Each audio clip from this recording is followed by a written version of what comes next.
బుద్ధి. రంగాపురం అనే గ్రామంలో గోపి అనే యువకుడు ఉండేవాడు. అతనికి పనిచేయడమంటే ఇష్టముండేది కాదు. ఒకేసారి ఎక్కువ డబ్బులు సంపాదించాలి అని కోరుకునేవాడు. ఒకరోజు గోపి భార్య అయినటువంటి సీత, ఏవండి, మీరు ఇలా పని చెయ్యకుండా సోమరిలా ఉంటే కుటుంబం ఎలా గడుస్తుంది? భవిష్యత్తు చాలా కష్టంగా ఉంటుంది. అందుకే ఏదైనా పని చెయ్యండి. చూడు, ఎప్పుడు ఏం చేయాలో నాకు బాగా తెలుసు. ఈ చిల్లర కోసం రోజూ ఒళ్ళు హోనం చేసుకోలేను.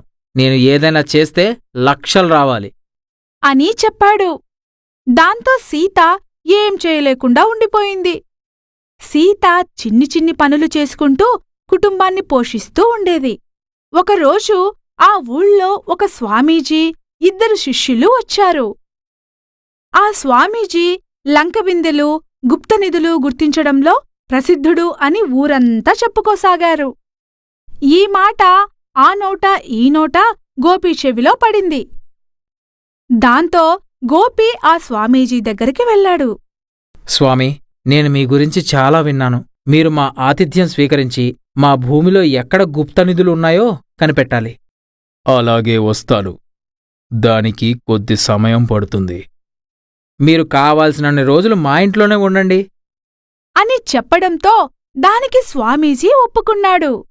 వాళ్ళని తీసుకుని గోపి తన ఇంటికి వెళ్ళాడు. సీత, వీరు మన అతిథులు. కొన్ని రోజులు మన ఇంట్లోనే ఉంటారు. వారికి భోజనం ఏర్పాటుచేయి అంటూ మొత్తం వివరించి వెళ్ళాడు. దాంతో సీతకి ఎలాగైనా గోపికి బుద్ధి చెప్పాలి అనుకుంది. కొద్దిసేపటికి భోజనం ఏర్పాటు చేసి భర్తతో పాటు స్వామీజీని మరియు శిష్యులని పిలిచింది. అందరూ భోజనం దగ్గర కూర్చున్నారు. స్వామీజీ విస్తరిలో అన్నం, పచ్చడి మాత్రమే ఉన్నాయి. శిష్యుల విస్తరిలో రకరకాల కూరలు ఉన్నాయి. దాంతో స్వామీజీకి కోపం వచ్చింది. నా విలువ తెలుసా మీకు? భోజనానికి అని పిలిచి అవమానిస్తారా? అంటూ ఆగ్రహంతో కేకలు వేశారు. దానికి సీత శాంతంగా, కొంచెం అన్నం తప్పిచ్చి చూడండి స్వామీ అని చెప్పడంతో స్వామీజీ గుప్పెడు అన్నం తప్పించి చూశాడు. అందులో కొన్ని కూరలు ఉన్నాయి. దాంతో స్వామీజీ ఆగ్రహం చల్లారింది. ఏవండీ, గుప్పెడంతా అన్నం లోపల కూరలు ఉన్నాయని గమనించలేని ఈ స్వామీజీ భూమిలోతులో ఉన్న గుప్తనిధుల్ని గుర్తిస్తాడని ఎలా అనుకున్నారండి అని చెప్పడంతో గోపి ఆశ్చర్యపోయాడు. కాస్త ఓపికతో పరీక్షిస్తే కూరలు ఉంటాయని చిన్నపిల్లలు కూడా కనుక్కుంటారు.